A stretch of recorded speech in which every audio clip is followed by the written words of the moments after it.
Administrata tatimore ka publikuar listën e pagave indikative për sektorin e turizmit. Drejtoria e tatimeve u bën thirrje tatim-paguesve të deklarojnë sakt pagat e punonjësve për të shmangur kontrollet e thelluara. Në kuadër të zbatimit të planit sektorial të turizmit dhe uljes së informalitetit të pagave, administrata tatimore thekson se do të kontrollojë të gjithë ata tatim-pagues, të cilat pagat e deklaruara i kanë nën pagat indikative të publikuara në faqen zyrtare të administratës tatimore. Drejtoria Rajonale e Tatimeve kërkon nga bizneset që të respektojnë pagat reale dhe të bëjnë deklarimin e tyre gjatë këtij sezoni turistik. Vlen të theksohet se pozicionet e baristit apo kamarierit gjatë këtij sezoni veror nuk do të paguhen më pak se 70.000 lekë të reja, apo të ndryshte 700.000 lekë të vjetër. Drejtoria e Tatimeve u bën thirrje të gjitha bizneseve në Bregdet që të respektojnë pikërisht këto paga duke zbatuar edhe vendimin e Këshillit të Ministrave.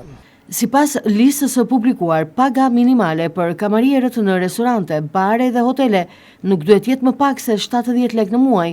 Pagat të referencë fillojnë nga 55.000 lekë për pozicione si punëtor pastrimi plazhi apo roje parkimi dhe arrin në 130.000 lekë deri në 140.000 lekë për kryekuzhinierët, shefat e pasqyrive apo pozicione të tjera të larta në zinxhirin e shërbimit. Profesionet e përfshira në listë përfshin arkëtar, banakier, kamarier, pasqyr, roje plazhi, ndihmës kuzhinier, punonjës mirëmbajtje dhe shumë të tjerë.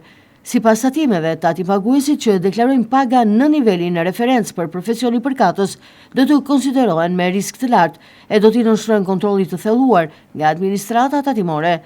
Turizmi dhe industritë e ngjashme si mikpritja, shërbimet personale dhe shërbimet ushqimore mund të ofrojnë tashmë mundësi punësimi, por edhe paga që të jenë dinjitoze. Turizëm cilësor jo vetëm në akomodim, por edhe në shërbim, do të arrihet vetëm kur të jetë garantuar fuqia punëtore e kualifikuar dhe e mirë paguar. Problemi i punësimit në këtë sektor është më prezent për shkak të sezonalitetit turistik, e për këtë arsye janë propozuar edhe subvencione për këta punonjës edhe jashtë sezonit. Skem kjo e përfshirë në strategjinë e turizmit 2024-2030. Sektori i turizmit ka të punësuar afro 43.000 punonjës, e synimi është që ky numër të rritet në afro 74.000 punonjës në vitin 2030. Kjo si rezultat i rritjes së kërkesës për shërbime turistike, rritje të numrit të studentëve që ndjekin arsimin për hoteleri turizëm, si dhe dëshira në rritje për të punuar në këtë sektor.